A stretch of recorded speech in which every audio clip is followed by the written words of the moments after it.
Hello friends, நம்ம என்ன பார்க்க போகிறோம் அப்படின்னா அனாலிசிஸில் படிக்கிற ரெகுலேஷன் 2025 செகண்ட் செமஸ்டர் ஸ்டூடெண்ட்ஸ் உங்களுக்கு நாளைக்கு ஒரு எக்ஸாம் வந்து இருக்கும். ஸோ நிறைய பேருக்கு டிபிசிஓ, டிபிஎஸ்டி, அதுபோக டேட்டா ஸ்ட்ரக்சர் யூசிங் C++, அதுபோக கெமிஸ்ட்ரி பேப்பர்ஸ் வந்து இருக்கும். ஸோ இந்த பேப்பர்ஸ்லாம் எப்படி நம்ம ஸ்மார்ட் அப்ரோச் பண்ணுறது அப்படிங்கிற பார்ப்போம். அதுபோக நிறைய பேருக்கு படிச்சதை மறக்கிற மாதிரி இருக்கும். ஸோ ஃபஸ்ட்டு இப்போ நீங்கள் படிச்சுட்டு இருக்கீங்க அப்படின்னா நல்லா படிச்சதுக்கப்புறம் நாளைக்கு ரிவைஸ் பண்ணுங்கள். சப்போஸ் நான் வந்து கவர் பண்ணவே இல்லை அப்படின்னாலும் நீங்கள் வந்து ரிவைஸ் பண்ணுறதை விட்டுட்டு ஃபஸ்ட்டு ஃபுல்லாக கவர் பண்ணிட்டு ரிவைஸ் பண்ண பாருங்க. அதாவது நான் சொல்கிறேன் நைட்டு. ஸோ நாளைக்கு காலையில் வரைக்கும் நீங்கள் படிச்சுட்டு இருக்கீங்க அப்படின்னா அப்போ வந்து ஜஸ்ட் வந்து நீங்கள் புதுசாக பார்க்காம ரிவைஸ் பண்ண ஆரம்பிங்க. ஸோ ரிவிஷன் அப்படிங்கிறப்போ இப்போ கெமிஸ்ட்ரி பேப்பராக இருந்தால் அந்த ஈக்குவேஷனு, அது போக ஃபார்முலாஸ் அந்த மாதிரி பாருங்கள். ஸோ இதே டிபிசிஓ இல்லை டிபிஎஸ்டி இந்த மாதிரி பேப்பர் இருக்குது அப்படின்னா அங்கே வந்து அந்த சர்க்கியூட் பேஸ் பண்ணி இல்லாட்டி டயக்ராம் பேஸ் பண்ணி ஸோ அந்த மாதிரி கன்ஃபியூசபிள் இல்லாத மாதிரி பார்த்து வச்சுக்கோங்க. அதாவது இந்த இபிஆர்ஓஎம், இஇபிஆர்ஓஎம் இந்த மாதிரி இருக்கிற கன்ஃபியூஷன் இல்லாமல் அதை நீங்கள் படித்ததை எழுதி வச்சிருப்பீங்களா அந்த மாதிரி இருக்கிறத ஜஸ்ட் வந்து ரிவைஸ் பண்ணிடுங்க. ஏன்னா உங்களுக்கு கன்ஃபியூஷன் பண்ணக்கூடாது, அதுக்கு தான் ரிவிஷன். அது போக வந்து ரிவிஷனை ஜஸ்ட் பார்த்துட்டே இருக்காங்க, மைண்டில் எப்படி ரிவைஸ் பண்ணுங்கள். ஏதாவது மறந்து போகிற மாதிரிச்சுன்னா ஜஸ்ட்டு அப்போ வந்து செக் பண்ணுங்கள். C++ இருந்துச்சு அப்படின்னா கோடிங்கு, அது போக வந்து சின்டெக்ஸு, அல்கோரிதமு, அது போக வந்து இந்த ட்ரீஸ்லாம் இருக்குது அப்படின்னா அதோட ஸ்ட்ரக்சர் ஃபார்மேட்லாம் கொஞ்சம் பார்த்து வச்சுக்கோங்க. மோஸ்ட்லி அந்த பேசிக்காக இருக்கிற ஒரு கான்செப்ட்ஸாக பார்த்துக்கோங்க. ஏன்னா நீங்கள் அடிஷனலாக எல்லாத்துக்குமே கொடுக்கணும் அப்படிங்கிற மாதிரி இருக்கிறத ஃபஸ்ட்டு ரிவைஸ் பண்ணிக்கோங்க. ஸோ இப்போ மறந்து போகிற மாதிரி இருக்குது அப்படின்னா ஒன்றும் கிடையாது. நீங்கள் வந்து ஒரு 2-3 தடவை எழுதி பாருங்கள். இப்போ டைம் இருக்குது, நிறைய எழுதி பார்த்துருங்க. உங்களுக்கு எந்த கொஸ்டின் மறக்கிற மாதிரி இருக்கும் அது எழுதி பாருங்கள். இல்லை எல்லாமே மறக்கிற மாதிரி இருந்துச்சுன்னா ஒன்றும் கிடையாது. ஒவ்வொன்றையும் அப்படியே வந்து ஸ்டார்டிங் பாயிண்ட் ஞாபகம் இருக்கா அப்படின்னு செக் பண்ணுங்கள். ஸ்டார்டிங் பாயிண்ட் ஞாபகம் இருந்தால் டக்குன்னு வந்துடும். ஏன்னா நீங்கள் ஹார்ட் ஒர்க் பண்ணி படிச்சிருக்கனால. ஸோ இப்போ ஒவ்வொரு இதில் எப்படி வந்து ப்ரெசென்ட் பண்ணலாம் அப்படிங்கிற பார்ப்போம். டிபிசிஓ இதில் வந்து ஃபஸ்ட்டு நீங்கள் டெஃபனிஷன், அதாவது ஒரு ஸ்ட்ரக்சரில் நீங்கள் எழுதுறோம் அப்படின்னா ஃபஸ்ட்டு டெஃபனிஷன் கொடுக்கணும், டயக்ராம் கொடுக்கணும். அடுத்து அவங்க என்ன கேட்டுருக்காங்களோ அதுக்கு எக்ஸ்ப்ளனேஷன் கொடுங்க. அட்வான்டேஜஸ், அப்ளிகேஷன்லாம் ரியல் லைஃப் ஓரியன்டாக கொடுக்க பாருங்க. அதாவது இப்போ கரண்ட் லாங்குவேஜ் யூஸ் பண்ணுறாங்க அப்படின்னு சொல்லிட்டு. ஸோ இந்த டிபிசிஓக்கு ஆல்ரெடி நம்ம வந்து ஒரு லெக்சர் வீடியோ போட்டுருவோம். கிட்டத்தட்ட ஒரு 38 வீடியோ கிட்ட இருக்கும். அதை வந்து பார்க்கலாம்னா பார்த்துக்கோங்க. லாஸ்ட் கூட உங்களுக்கு யூஸ்ஃபுல்லாக இருக்கும். அதே மாதிரி டிபிசிஓ பொறுத்த வரைக்கும் நீங்கள் வந்து தியரிட்டிக்கலாகவும் எதிர்பார்க்கலாம். சம்டைம்ஸ் வந்து அந்த ப்ராப்ளம் பேஸ் பண்ணி கேட்க வாய்ப்பு இருக்குது. கேட் மாடலில் இந்த டிபிசிஓ வரலாம். கொஞ்சம் மீடியம் மாடரேட்லேருந்து டஃப் லெவல் வரைக்கும் அந்த பேப்பர் வரக்கும் சான்ஸ் இருக்குது. அதனால் கொஞ்சம் டெப்த்தாக பார்த்துக்கோங்க. இன்னும் நீங்கள் ஃபுல்லாகவே கவர் பண்ணலன்னா ஃபஸ்ட்டு பார்த்ததை நல்லா பார்த்து வச்சுக்கோங்க. அதாவது கஷ்டமாக வரும்னு சொல்லிட்டு புதுசாக பார்த்துட்டு, ஏன்னா உங்களுக்கு நாளைக்கு கொஸ்டின் பார்க்குற வரைக்கும் எப்படி வரும் நம்மளுக்கு தெரியாது. அதனால தான் ஒன் வேர்ட்ஸ் மோஸ்ட்லி ஈஸியாக தான் வரும். ஸோ அதனால் கரெக்டாக பாருங்கள். ஸோ இப்போ கன்ஃபியூஸ் பண்ணுற மாதிரி இருக்கிறதெல்லாம் கரெக்டாக பார்த்துக்கோங்க. இபிஆர்ஓஎம், இஇபிஆர்ஓஎம்லாம் கன்ஃபியூஸ் பண்ணுறாங்க அப்படின்னா அந்த இதெல்லாம் கரெக்டாக தெளிவாக பார்த்துக்கோங்க. இந்த மாதிரி நிறையா இருக்கும்.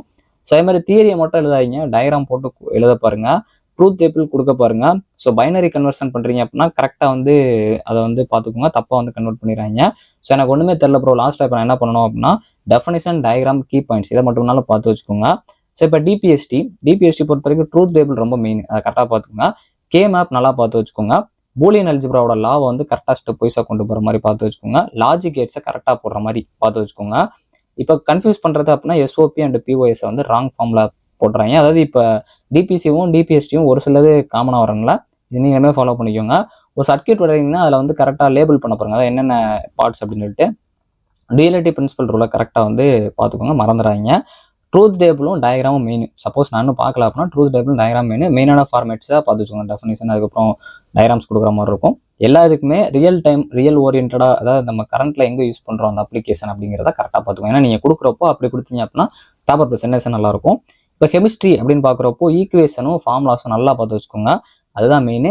அதே மாதிரி வளவலன்னு எழுதாமல் ஹெட்டிங் போட்டு சப்ஹெட்டிங் போட்டு எழுதிட்டே இருங்க, நல்லா நீட்டாக இருக்கும். அப்ளிகேஷன்லாம் கொடுக்க பாருங்கள் கண்டிப்பாக. யூனிட்ஸு, அது போக வந்து அந்த இதெல்லாம் கரெக்டாக போட்டுக்கோங்க. லாஸ்ட் முடிய போகிற டைமில் வந்து அதை கரெக்டாக போட்டுருங்க.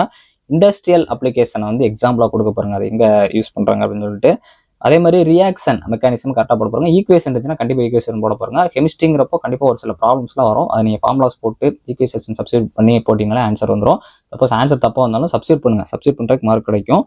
ஸோ அதுக்கப்புறம் இப்போ காமனாக பார்த்தோம் அப்படின்னா எனக்கு கெமிஸ்ட்ரி பொறுத்த வரைக்கும் டெஃபனிஷன், டயக்ராமு, ஃபார்முலாஸ்லாம் பார்த்துக்கோங்க. இல்லை ஈக்குவேஷன் பேஸ்டு பார்த்து வச்சுக்கோங்க.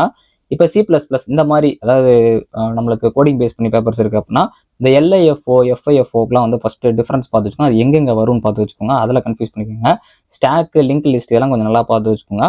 காமன் ஃபார்மேட் அப்படின்னு பார்த்தோம் அப்படின்னா டெஃபனிஷனு, ஆப்ரேஷன்ஸ் கரெக்டாக பார்த்து வச்சுக்கோங்க, அது என்னென்ன ஆப்ரேட் பண்ணுறோன்னு சொல்லிட்டு. அட்வான்டேஜஸ், அப்ளிகேஷன்லாம் ரியல் லைஃப் ஓரியன்டாக கொடுக்க பாருங்கள். டைம் காம்ப்ளெக்சிட்டி கண்டிப்பாக பார்த்துக்கோங்க, இந்த இடத்துல நிறைய பேர் மிஸ்டேக் பண்ணுவாங்க. ஸோ அதே மாதிரி ஒரு அல்கோரிதமோ இல்லை வந்து ஒரு இது எழுதுறீங்க அப்படின்னா ஸ்டார்ட் பண்ணுறோம், இன்புட் வாங்குறோம், இது ப்ராசஸ் பண்ணது அவுட்புட் வாங்க, அந்த ப்ரொசீஜரில் கொடுக்க பாருங்க, அப்படின்னா கரெக்டாக இருக்கும். சின்டெக்ஸ் எல்லாத்துக்கும் கொஞ்சம் பார்த்து வச்சுக்கோங்க. எக்ஸாம்பிளும் கண்டிப்பாக பார்த்து வச்சுக்கோங்க. ஏன்னா பேசிக் சின்டெக்ஸ் பார்த்துட்டீங்கன்னா மோஸ்ட்லி ஒரு சிலது கொடுக்க முடியும் உங்களால். சின்ன சின்ன ப்ரோக்ராம்ஸ் உங்களால் கொடுக்க முடியும். அதே மாதிரி வந்து இந்த லிங்க் லிஸ்ட்லலாம் பார்த்தீங்க அப்படின்னா லாஸ்ட் நல் கொடுக்கணும், அதெல்லாம் வந்து கரெக்டாக பார்த்துக்கோங்க. ஸோ ட்ரீஸில் வந்து full tree and complete tree இதுக்கு வந்து டிஃப்ரென்ஸ் பார்த்துக்கோங்க, கரெக்டாக போட பாருங்க. ஸோ ஓவராலாக பார்த்தீங்க அப்படின்னா இந்த C++ ப்ரோக்ராமும் ஈஸியாக தான் கேட்பாங்க. அல்கோரிதம் பேஸ் பண்ணியும் இல்லை வந்து உங்களுக்கு அந்த இது டிசைன் பண்ண சொல்லி தான் கேட்பாங்க. ட்ரீஸ் நோட்ஸ் யூஸ் பண்ணி அந்த மாதிரி தான் கேட்பாங்க. டேரெக்டாக தேரி கேட்பாங்களான்னு தெரியல. ஆனால் கொஞ்சம் நல்லா வந்து ப்ராக்டிஸ் பண்ணுங்க. ஏன்னா வந்து டெப்த்தாக கேட்டாங்கன்னா அப்டன் பண்ணுற மாதிரி பார்த்துக்கோங்க. 12 மார்க்ஸ் கொஞ்சம் டஃப்பாக இருக்க சான்சஸ் இருக்குது எல்லாருக்குமே. ஸோ ஒரு 3 வரைக்கும் ஈஸியாக அப்ரோச் பண்ணுற மாதிரி தான் இருக்கும். பேலன்ஸ்டு வந்து கொஞ்சம் லாஜிக்கல் திங்கிங் இருக்கலாம். ஸோ ஒரு சில கெமிஸ்ட்ரிக்கெலாம் பார்த்தீங்க அப்படின்னா 4 யூனிட்ஸ் தான் இருக்கும். அப்போ 5வது யூனிட்ஸ் வந்து கொஞ்சம் இதாக கேட்கலாம். ஏன்னா லீனியர் அல்ஜிப்ரா லாஸ்ட் கோடிங் கேட்டிருந்தாங்க, அந்த மாதிரி கூட பாசிபிள் இருக்குது. ஸோ இப்போ காமனாக லாஸ்ட் பார்த்தீங்க அப்படின்னா ப்ரெசன்டேஷன் ஃபஸ்ட்டு நல்லா பண்ண பாருங்க, ஃப்ரண்ட் பேஜில் கரெக்டாக ஃபில் பண்ண பாருங்க, டைம் மேனேஜ்மெண்ட்டை கரெக்டாக யூஸ் பண்ண பாருங்க. இப்போ ஒரு கிரிக்கெட் அப்படின்னு சொல்லி எடுத்துக்கிட்டோம் அப்படின்னா, இப்போ IPL எடுத்துக்கிட்டாலும் சரி, இல்லை ODI இல்லாட்டி வந்து T20 எடுத்தாலும் சரி, எந்த இதாக இருந்தாலும் நம்ம வந்து ஜஸ்ட் பார்க்க தான் செய்கிறோம். ஆனால் அங்கே இருக்க ரூல்ஸ் எல்லாமே எனக்கு தெரிஞ்சிருக்கு.